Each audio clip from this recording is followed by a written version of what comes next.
Hello বন্ধুরা, আসসালামু আলাইকুম। চলে আসছি আবার নতুন একটি ব্লগ নিয়ে। কক্সবাজার আসছি, কিন্তু মাছের বা বিভিন্ন সামুদ্রিক যে ফিশগুলো রয়েছে সেগুলোর বারবিকিউ খাবো না। এটা কি করে সম্ভব, এটা কি করে হয়? এখানে এত রকমের মাছ রয়েছে, কাঁকড়া রয়েছে, স্কুইড রয়েছে, অনেক কিছু রয়েছে যে আপনি এগুলো দেখে আপনার রূপ সামলাতে পারবেন না। এখানে অক্টোপাস থেকে শুরু করে অনেক অনেক রয়েছে, টাইগার ফিশ, ঠিক আছে, মানে এত কোরাল মাছ থেকে শুরু করে এত মাছ রয়েছে, এত মাছের আইটেম রয়েছে। আর এত পাবলিক এগুলো খাওয়ার জন্য সিরিয়াল ধরে বসে আছে। আর এগুলো দেখার পর আপনার জিহ্বায় পানি চলে আসবে। যদি আপনি এগুলো না খান তাহলে আপনি বিরাট মিস করে ফেলবেন। তো প্রিয় বন্ধুরা, আজকে এগুলো নিয়ে আপনাদেরকে এই ব্লগটি আমি তৈরি করেছি শুধু এগুলো দেখানোর জন্য যে আপনারা যদি কক্সবাজার আসেন অবশ্যই মনে মনে কল্পনা আগে থেকে এটা আপনাদের রয়েছে, বা আমার আগে থেকে যেমন আমার ছিল যে কক্সবাজার যাবার অবশ্যই বারবিকিউ খাবো, ঠিক আছে। মাছের এইরকম বিভিন্ন রকম মাছ, তারপর কাঁকড়া, তারপর চিংড়ি, কোরাল মাছ, ঠিক আছে, মানে টাইগার ফিশ, অনেক অনেক অনেক অনেক মাছ রয়েছে এখানে, যেগুলা আপনার নজর কেড়ে নেবে আর আপনার জিভ দিয়ে জল নিয়ে আসবে। এই মাছের ওরা এমনভাবে মাছগুলো ফ্রাই করে যে টেস্টই আলাদা ভাই, বিরাট টেস্ট। আমি এই মাছগুলো যে খেয়েছি কি বলবো আপনাকে, এত মজা লাগে, এত স্বাদ, এত মজা। আমি প্রতিদিন এক একটা ট্রাই করেছি। আমি প্রায় 6 দিন ছিলাম, 6 দিনে 6টা আইটেম ট্রাই করেছি, কারণ আমি একটার বেশি খেতে পারবো না জানি। আর কাঁকড়া তো, সামুদ্রিক কাঁকড়া তো মিস করা যাবে না, সেই টেস্টের কাঁকড়া। তো আমি কাঁকড়ার ভিডিওটা করতে পারিনি, আমি এই জন্যই আপনাদেরকে আমি আমার কাঁকড়ার ফ্রাইটা দেখাতে পারিনি। তো এই দেখতে পাচ্ছেন অনেক আইটেমের মাছ রয়েছে। আর আপনারা যাদের সদস্য বেশি তারা অবশ্যই বড় মাছগুলো নিতে পারবেন। আমি যেহেতু আপনাদের ভাবি আর আমি দুজনেই ছিলাম, এই জন্য আমি বড় মাছগুলোর রুচিতে থাকা সত্ত্বেও খেতে পারিনি। এই দেখেন কাঁকড়াগুলো একদম নাড়াচাড়া করছে, কি মজা! এগুলো ফ্রাই করলে যে কী লাগবে রে ভাই, সে লাগবে। আপনারা এসে একবার খেয়ে না দেখেন কী মজা লাগবে।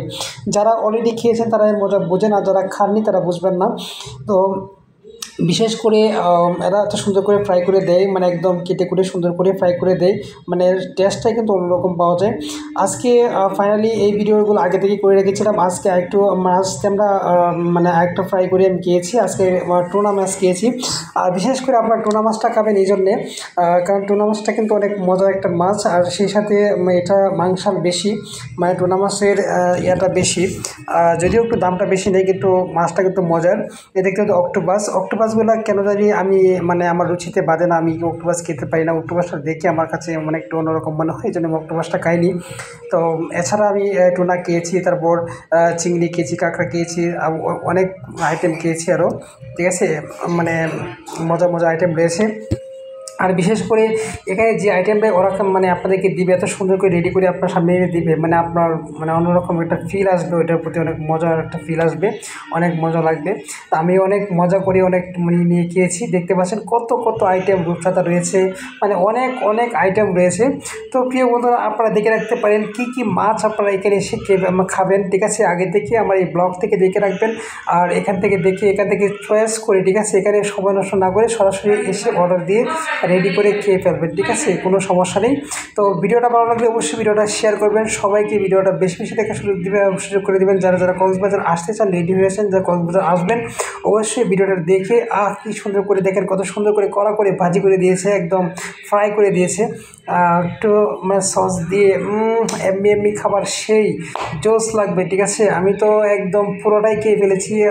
আপনাদের ভাবে তো ফ্রাইটাই খেতে পারে না, কিন্তু আমি ইচ্ছা মতো পুরোটাই খেয়ে ফেলেছি, এত মজার একটা খাবার, ঠিক আছে। এটা হচ্ছে টুনা মাছটা খুব সুন্দর করে ফ্রাই করে দিচ্ছে। আর তাছাড়া এই ভুট্টাগুলো কিন্তু অনেক মজার, এরা খুব সুন্দর করে এটাকে ভালো করে ফ্রাই করে দেয়, তারপর কিন্তু এটাও খেতে অত্যাধিক মজা। এটাও মিস করিনি, এটাও মিস করবেন না, অনেক মজার একটা খাবার, সুন্দর করে বিট লবণ দিয়ে রেডি করে দেয়, অত্যাধিক মজার। তো বন্ধুরা ভালো থাকবেন, দেখা হবে পরবর্তী ভিডিওতে, সে সবাই অপেক্ষায় থাকবেন। আসসালামু আলাইকুম।